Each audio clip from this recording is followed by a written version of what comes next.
尸块是上午10点钟被发现的，报案的是个捡垃圾的老太太。把尸体的手臂放进琥珀里，犯罪成本太高了。一定有他的目的。哎，有没有一种可能是一个连环杀手独创的尸体签名啊？啊？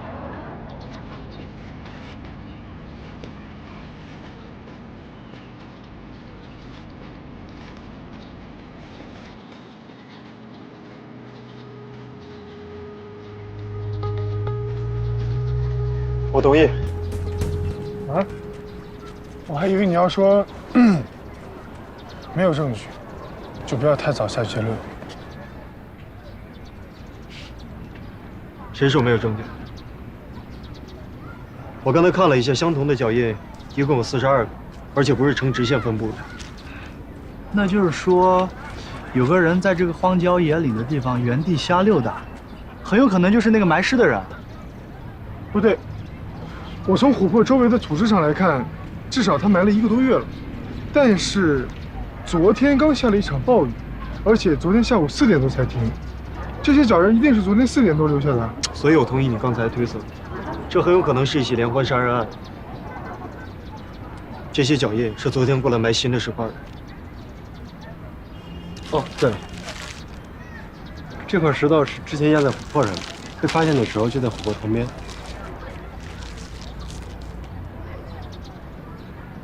有没有看到石头上的青斑啊？这不科学啊！哎，你看，埋尸体的地方离涨潮的江岸线至少有10米，可是涨潮最高的地方也只不过有7米。这个石头上怎么可能有长年累月的青苔呢？除非是有人故意放在这儿。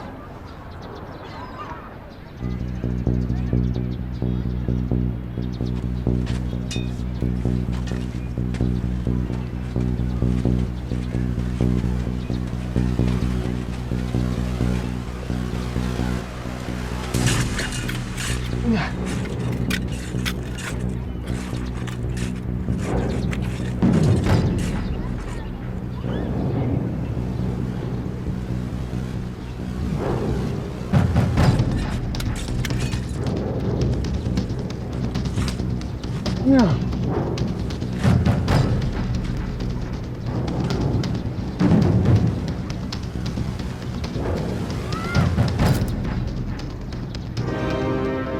所以说这个石头是用来做标记的。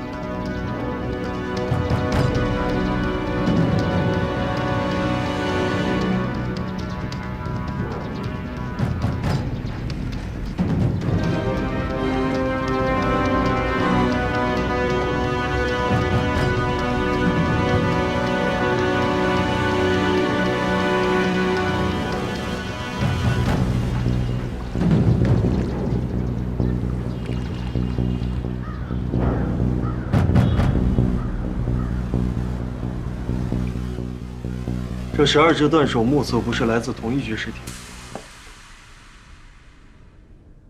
先等等，高斌的验尸报告还没有出来。12个琥珀，光撬开就得需要一段时间呢。他有没有想过一个问题啊？为什么会是用琥珀呢？有没有可能是一个标本？很多劫道残肢的人为了纪念自己的身体，将身体的一部分做成一个琥珀。我是听说很多喜欢狗的人在狗死后，将狗的身体做成了一个标本。那为什么凶手要把喜爱的标本埋在荒山野岭呢？唯一能够提醒我们的是什么呢？我们将这个案件定为杀人、分尸、抛尸，在一段时间之内，12个人被分尸，但是公安局连报案的记录都没有，这几乎是不可能的。除非这些尸块都不是从活人身上取。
藏了尸体，然后呢，切下了这些尸块，做成了炮。不是，啊，我在尸体上检测到了一些过氧乙酸，这个主要是用来殡仪馆冷藏柜消毒用的。过氧乙酸不一定属于殡仪馆吧？哎，你说的对，但是我还检测到了一些防腐剂，过氧乙酸加上防腐剂，那肯定是殡仪馆用的了。你的推测就是这些尸块是属于殡仪馆尸体上的？我不是推测，不是推测，是事实。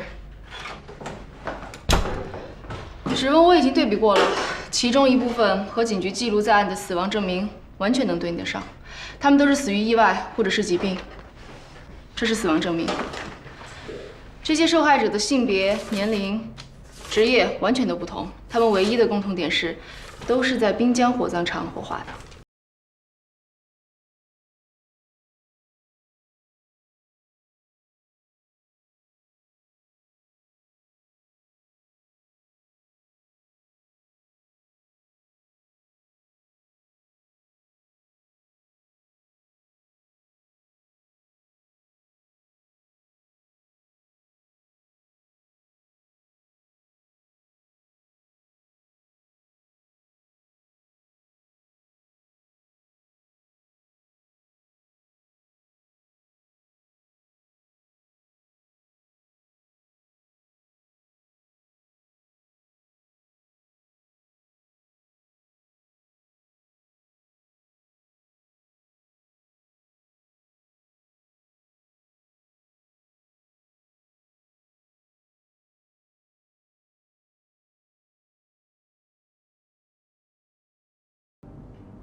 你也注意到这个了？这两块琥珀的色泽度和光透度完全不一样。从挖出来的土质状况推测掩埋时间，这一块应该是很早掩埋的。但是你再看看这块，光透度极高，而且没有什么杂质，说明是1周之前掩埋的。似乎制作者的技术在不断提高啊。很精致，你看。就连这些人的指甲都是抛过光的，证明制作者在当艺术品做。后来这几块的琥珀掩埋时间相隔得越来越近了，甚至1个月掩埋6块，说明练习越来越频繁，技术越来越熟练了。琥珀的产地主要是在欧洲，而咱们中国呢，琥珀本来就少，能见到的都是从尼泊尔走私过来的，所以中国人做赝品的技术一直不达标，能做成这样的。真的很少见啊！你看，封装艺术节，这是1个月前公布的海报。你再看一看参与者名单，琥珀大师。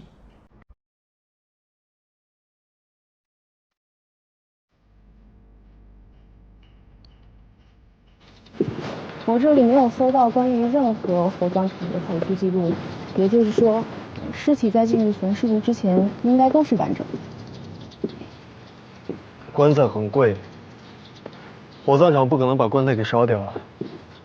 他们基本上进入一个房间之后呢，会把棺材先拆下来，尸体继续向前传送。我倒是觉得他们有时间把手剁下来。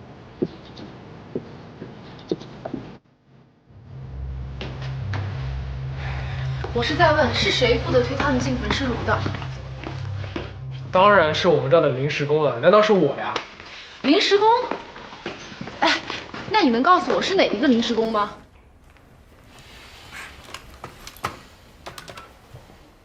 喂，田老王，赶紧来趟我办公室。啊？老王不见了？不见了？那你有他照片吗？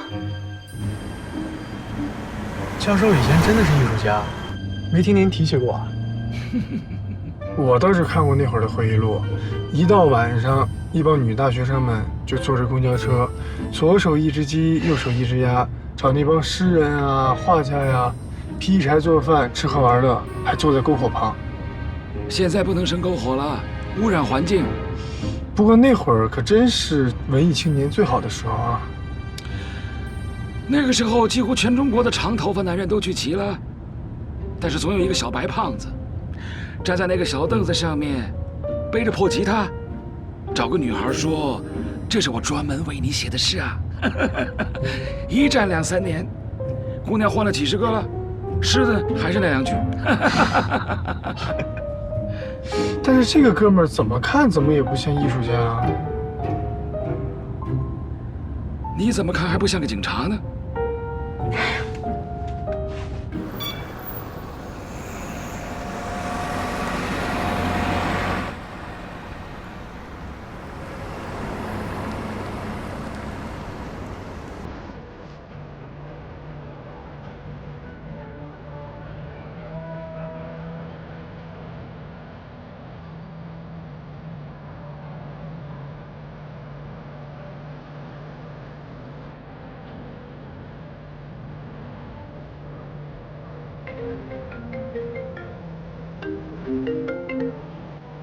喂，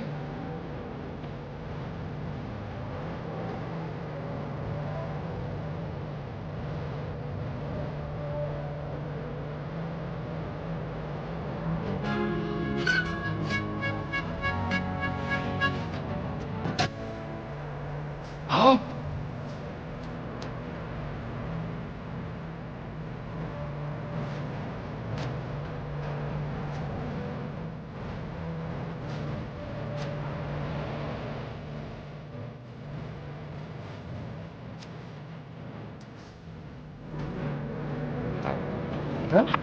哎，蒋教授呢？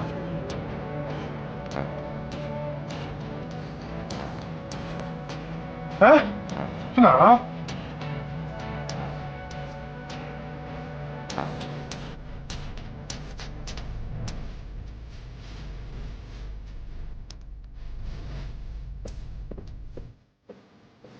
整个火葬场的人都不知道老王的真实姓名和他的家庭住址，看来他真的是早有预谋。把照片传到警局系统。哎，警察同志，看能不能找到相对应的。盗窃案，今天盗窃案呢？以你的能力，自己能解决吧？别，你们管不管呀？你们这要是再不管，这就要变命案了。丢尸体的死者家属说是要杀了我呀。尸体怎么可能会丢呢？就我也不知道，这好端端的尸体怎么就丢了呢？我做这行那么多年，从没发生过这种事儿。因为尸体照片。哎，您看，你最后一次看到这个尸体是什么时候？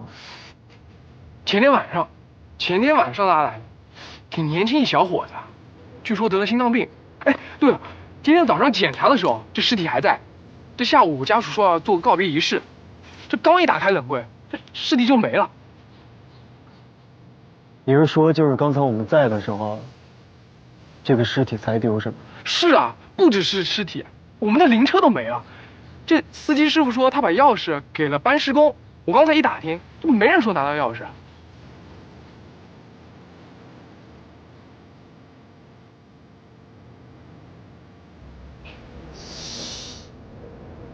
你确定杨教授在里面？你告诉我，除了这个地方，还能有什么地方能让人3秒钟消失的？我去看看。你好，这里是私人俱乐部。你好，我跟刚才那个人是一起的。刚刚那个先生吗？对啊，我是他助理。不好意思，我们这儿只有登记过的人才可以进入。这是我们的名单。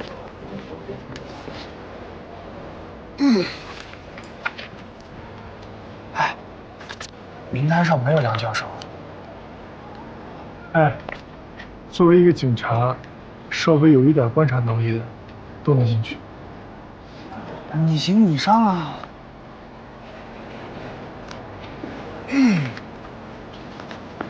你好，先生，请问您的姓名？我叫陈嘉玲。哎，谁叫我？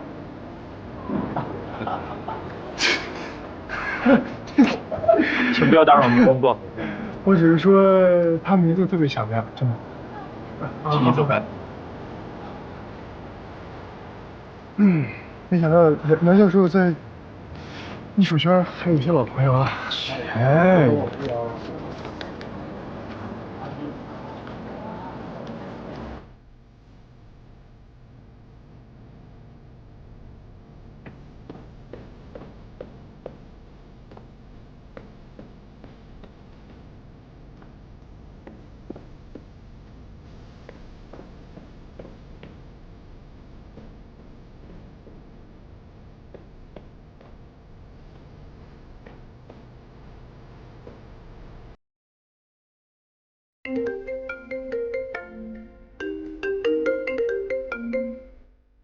喂，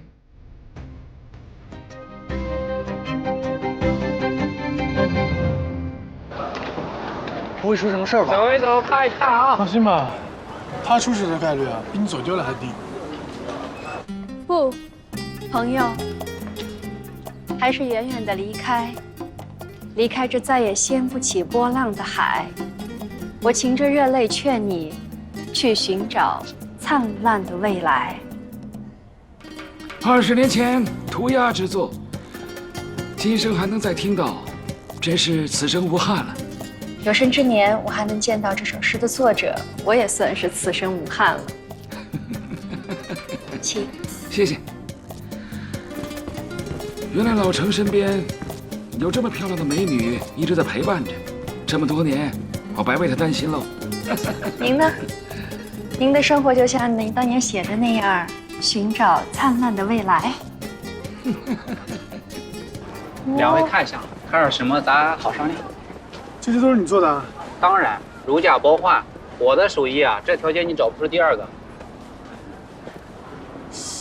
这个琥珀沉淀物太多了，而且通透度也不高啊。你到别的摊位看看就知道了。关键是，你这些创意都太普通了。拿鸡和鸭子做琥珀，有保存价值吗？哎，我说你这人什么意思啊？你想要高品质的去找马克，来我们这小摊位晃什么？马克是谁？他是这个世界最……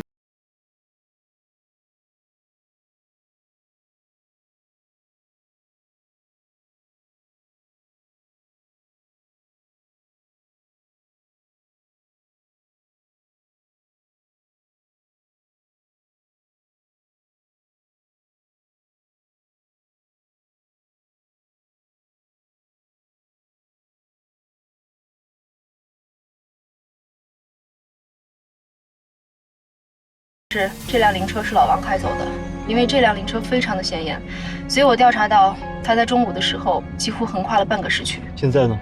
开去南郊了。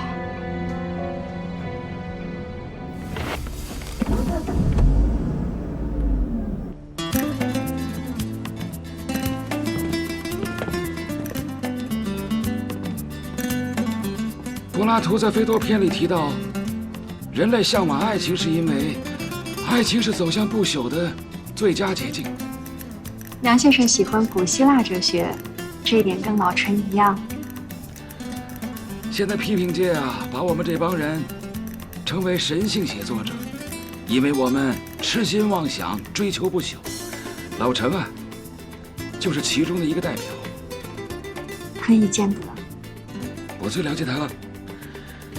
这次艺术节，他应该是幕后的投资者。他对琥珀感兴趣啊？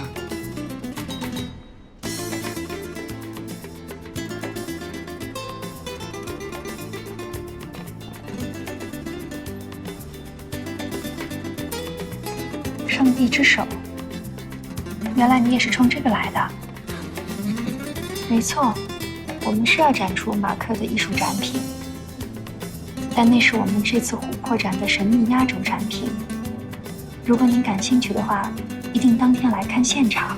好啊，老陈一定欢迎您的。我都快等不及了。我看不是您等不及，是您的同事们等不及了吧？啊，对不起啊。喂，教授，我们好像找到那个叫马克的琥珀艺术家了。嗯，好，我先告辞了，很高兴见到你。再见。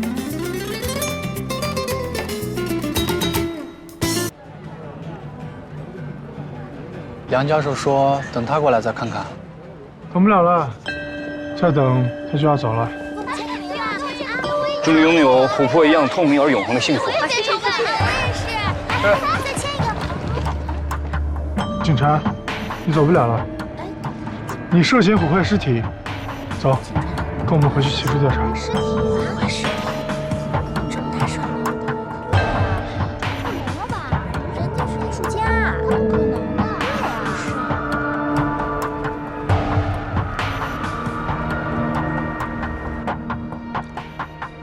挺厉害啊！今天这么一闹，网上粉丝多了好几万吧？艺术家的世界，你们不懂。我不懂，我只懂得，你犯的是侮辱尸体罪，也不重，3年吧。为了真理，不惧刀斧。告诉你啊，艺术圈我也很了解。你以为你这样进去，你幕后老板就会给你一笔钱？告诉你，如果没有猜错，你幕后那个老板姓程，我认识他几10年了，他从来就没有做过善事。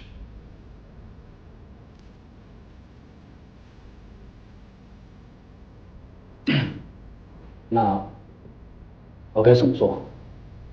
我给你一个最后回答的机会，你到底是马克，还是根本就是个冒充的？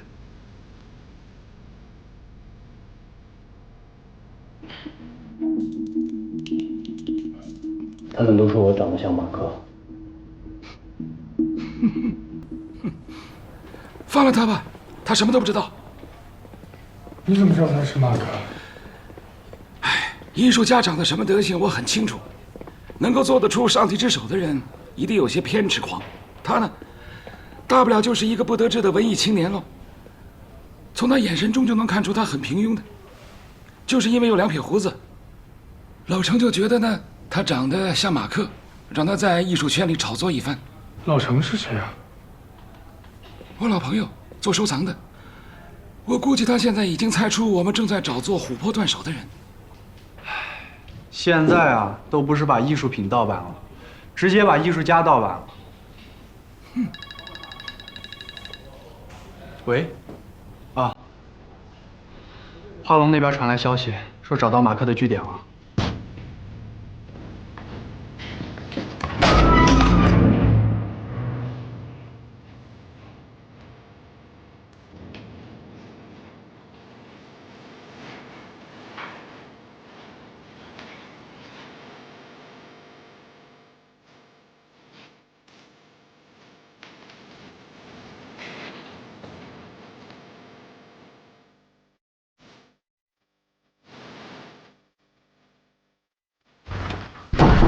会动，检查。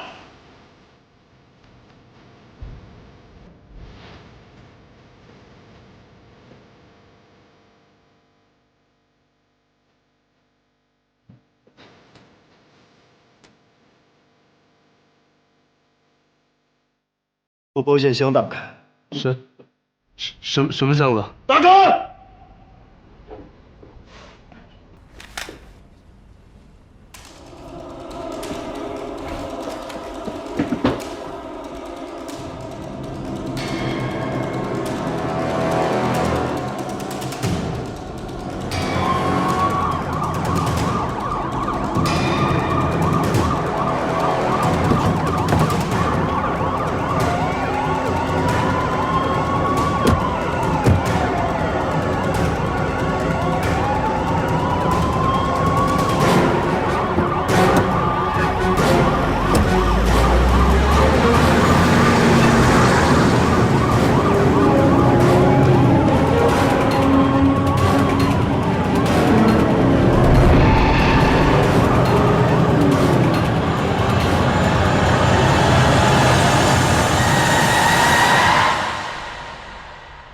还是没有找到马克，尸体也没见着。这个眼球非常有意思，它不像是从殡仪馆的尸体上取下来的，它没有被冷冻过，而且眼角膜的清晰度非。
记一下你的姓名还有身份证号。我能跟你们头说话吗？找这个。谢谢。这是我们警方很重要的证物。这是私人财物。你怎么能证明呢？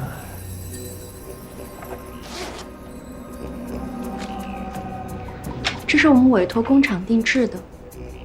好，我想知道这个眼球的主人是谁。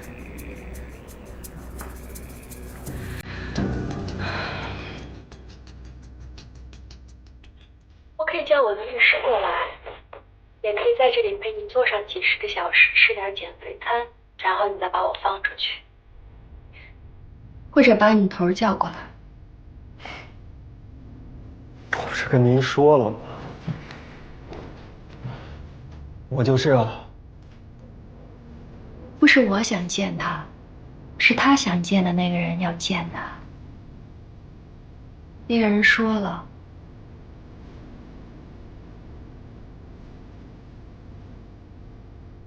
死之前没有几次见面的机会了。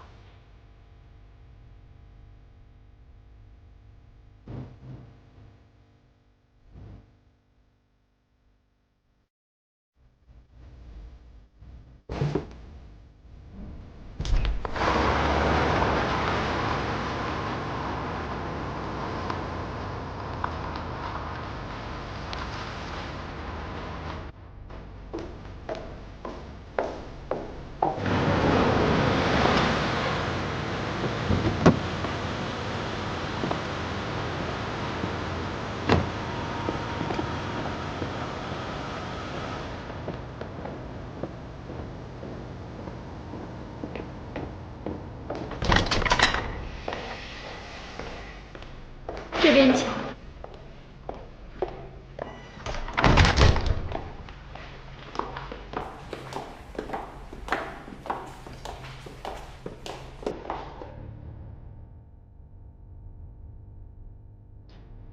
梁教授进去了。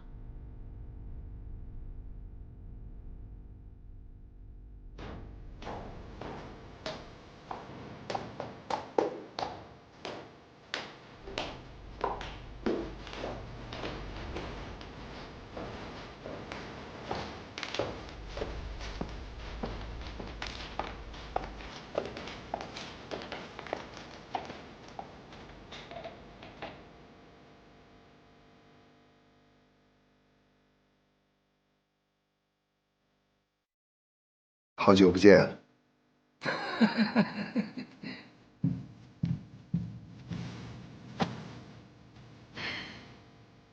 你是来会老朋友的，没必要带着其他人。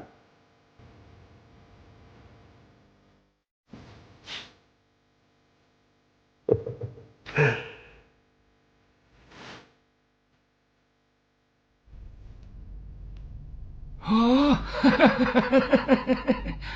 你们休息好了，我要跟老朋友相聚了。带着这个也不舒服。任教授被发现了，他自己把窃听器取下来了。不会有问题的。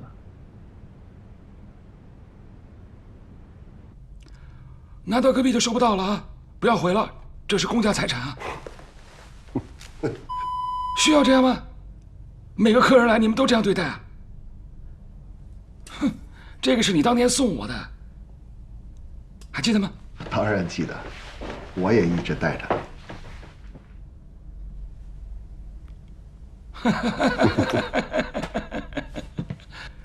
年纪大了，喜欢怀旧了啊？可不是嘛。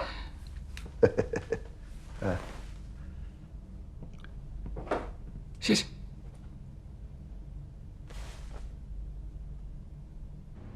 他要是没有十足的把握，估计也不会自己摘下来。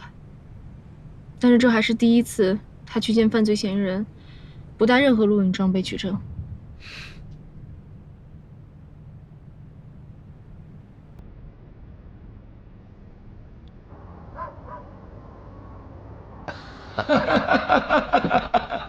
哎，好，谢谢，我来。来。好。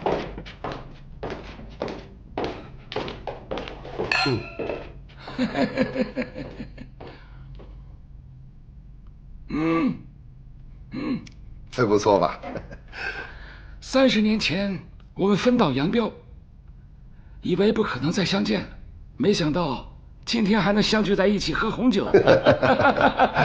是啊，我也没想到，之前一直坚持为艺术而奋斗的你，却会去做了警察啊！在你眼里唯利是图的我，却还留在艺术圈啊，家里有一支红玫瑰，真幸福啊！玫瑰虽美，难免带刺。哎，行了，说正事吧。好啊，我请你帮忙。我想找马克。你要找马克？嗯。我可是不见兔子不撒鹰啊。那好，要什么？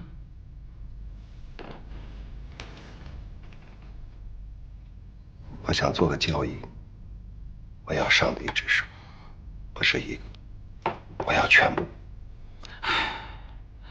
那可是警方的证物啊！哎呦，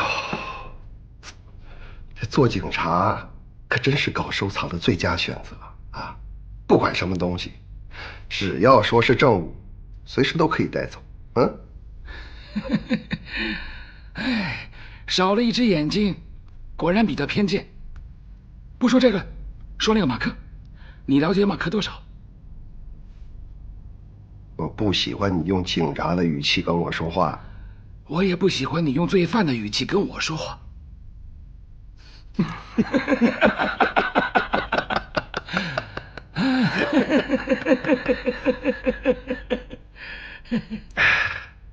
实话告诉你吧，马克是个疯子，十足的疯子。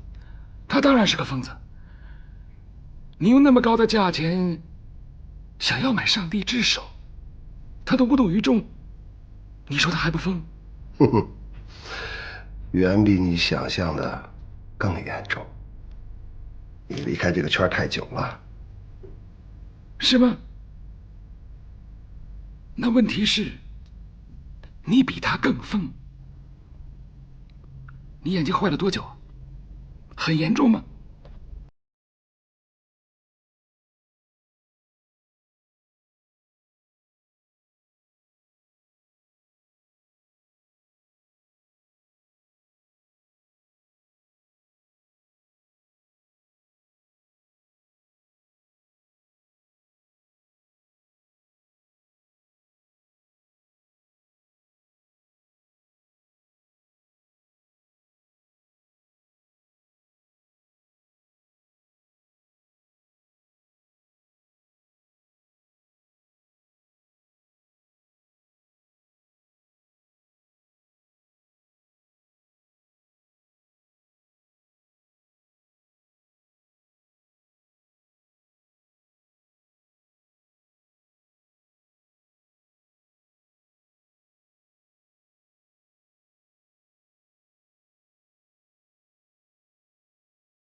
当时供我赏花人点检如今无一半。张教授，谢谢。我们还查吗？老程那边就不用查了，他是一个需要我们来欣赏他生活的孤独老人。他跟马克的关系还没有到去保护他名声的时候。可是这个马克在哪儿？的确是个问题啊。明天应该有新消息了吧？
反正梁教授说在这里能找到线索，找吧。实际上没有艺术，只有艺术家而已。你看，贡布里希跟我的观点一致。你好，你们是捡回蒋小姐的朋友吧？请。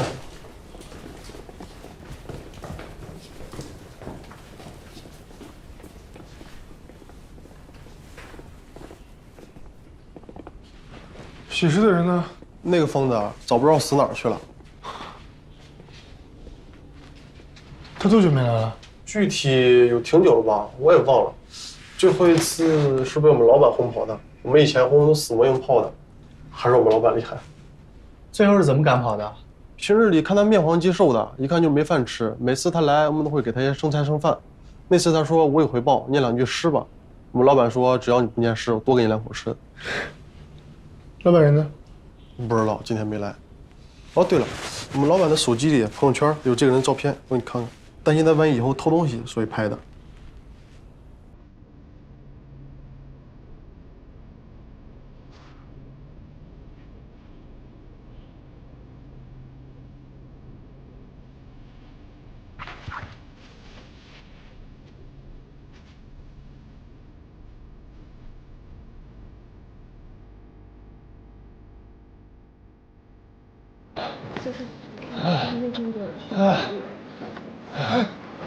回来了。灯塔的光烤化了黑夜的黑，槐花香里藏着望乡的孤魂。不小心把地址写下来了。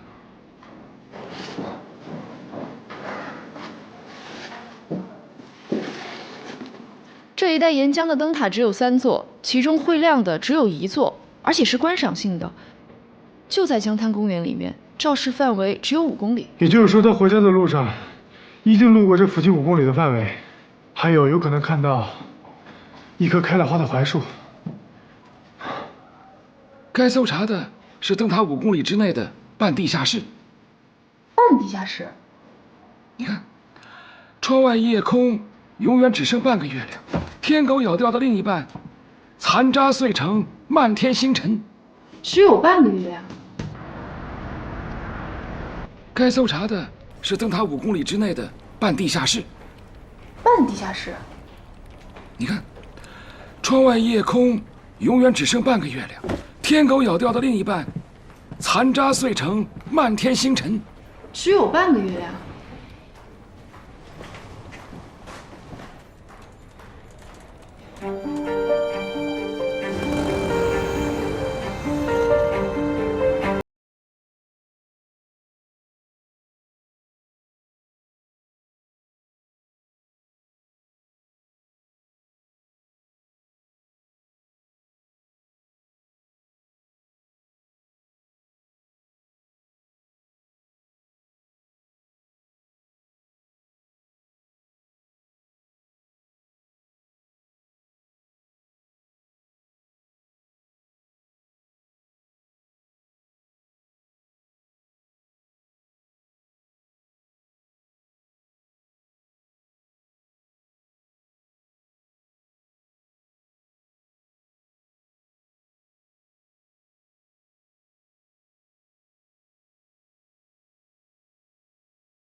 警察一出动，他果然害怕了。好吧，那就约他2点钟过来吧。去医院之前见一面。知道了。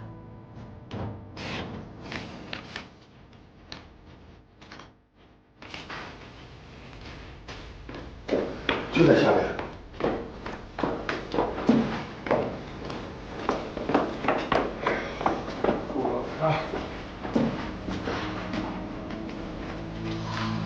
这个人的表现欲望太强了。写的连我都看不懂啊。就是这样。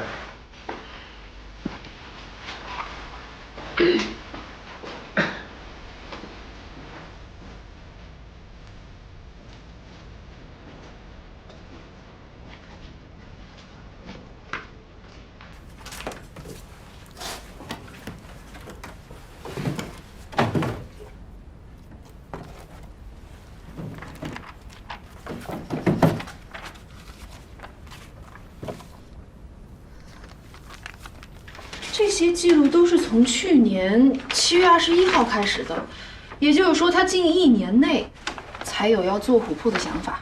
你看，1年内就能做成这样，太不容易了。哎，情书，女朋友给他写的，有名字吗？这应该是3年前写的。一个女孩写给马克，还能保存得那么好。还有一张。这信我们带回去吧，说不定梁教授认识这个人。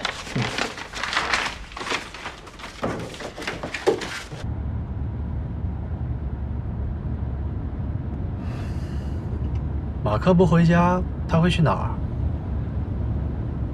他做琥珀的地方还没有找到。可能他还想做些什么。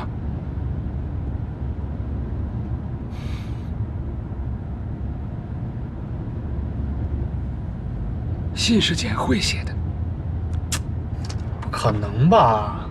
那种女孩会看上马克？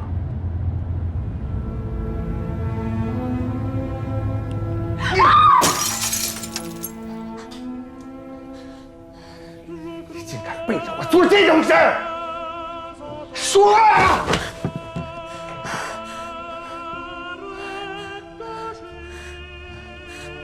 那是以前的事情，我没有做对不起你的事。没对不起我，吃我的啊，喝我的，用我的，你竟然给我点绿帽子！本事了你！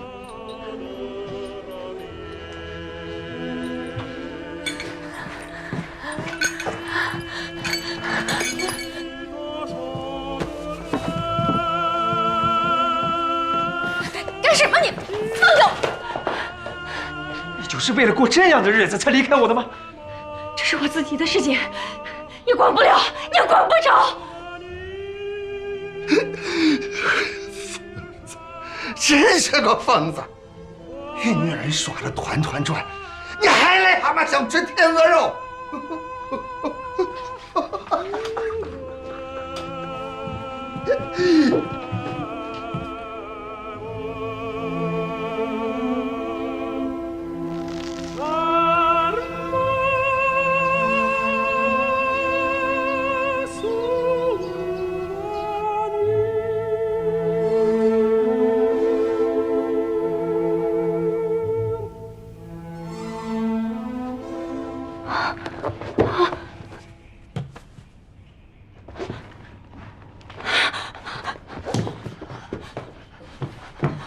老陈，老陈，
杨教授，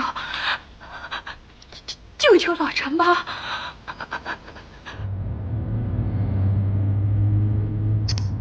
马克劫持了老陈，老陈的情况不妙。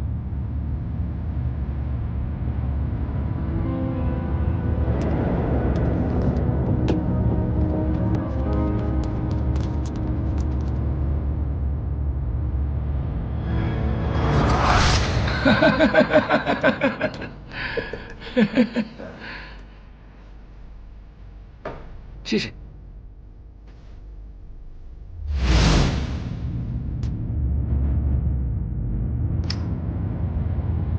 宋梅，那个窃听装置可以逆向追踪吗？可以，给我5分钟时间。嗯。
救护车！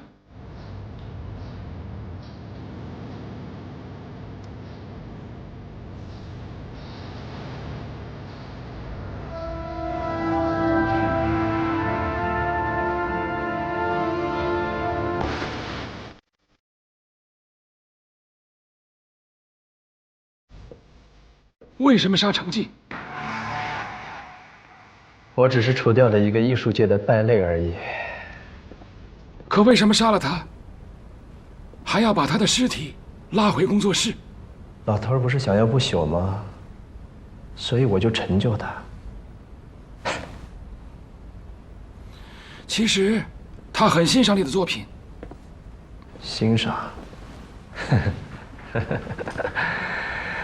一个艺术界的败类，他眼里的欣赏，不过是一堆臭钱而已。如果我不合作，他就找人顶替我，仅此而已。我很喜欢你的诗歌，尤其是你跟简慧的情诗。其实你恨程记，不只是因为他对你作品的态度，更因为简慧。他说，如果你有钱了，你想要什么样的女人，你都能得到。是的，所以我放下尊严去找她。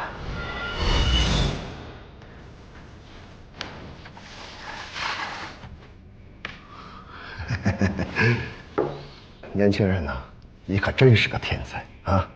一出手就能做出这么精彩的物件来，好啊！谢谢您的赏识。过几个月我就要举办艺术节，你一旦亮相，必定是前途无量。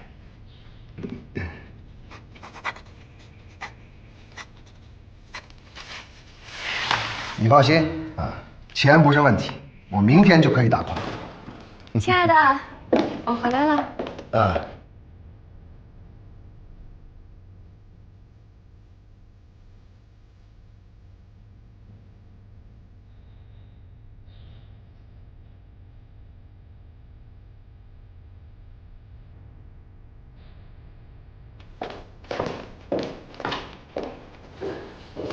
放心啊，只要你有了钱，什么样的女人都可以得到。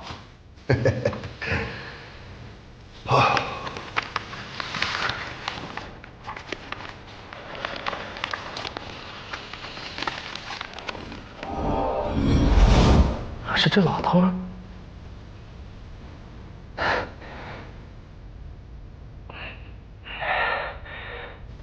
总之，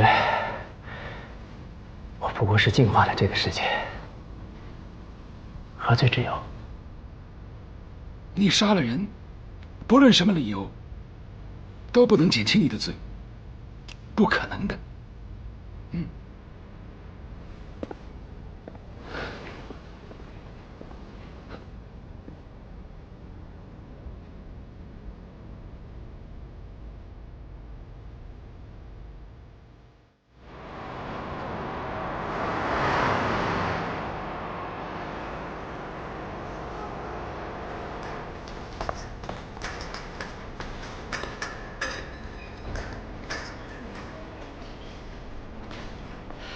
这么多项运动，你偏偏喜欢这一项？不光是这个，其他的我也很喜欢。很多天才都死于击剑格斗当中，比如说诗人普希金。这项运动是属于天才的运动，因为它优雅灵巧，跟那些散打呀、拳击啊还真不一样，不是那些野蛮的人可以轻松驾驭的。龙哥，你会不会啊？要不要找教练教你啊？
谢谢。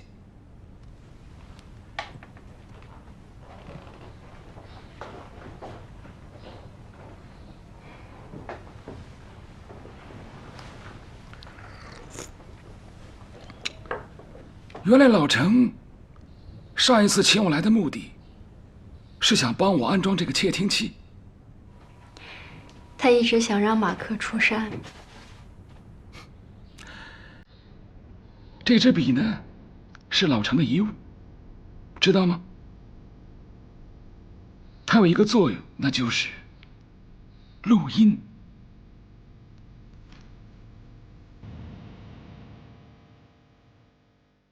你想知道它里面录了一些什么话吗？想啊，不过我想都是些无关紧要的事情吧，不然梁教授现在也不会坐在这儿跟我一起喝茶了。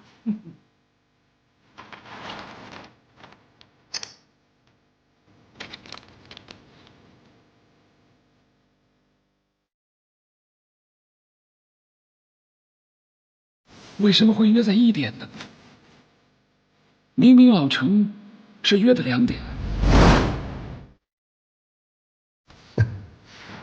好吧，那就约他2点钟过来嘛，去医院之前见一面。知道了。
可能是我把时间给记错了吧。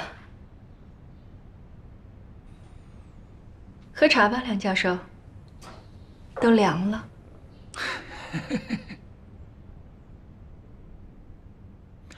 马克知道他心爱的人在利用他吗？我看梁教授不仅是写诗写得好，写小说都不成问题了。好，我告辞了。谢谢。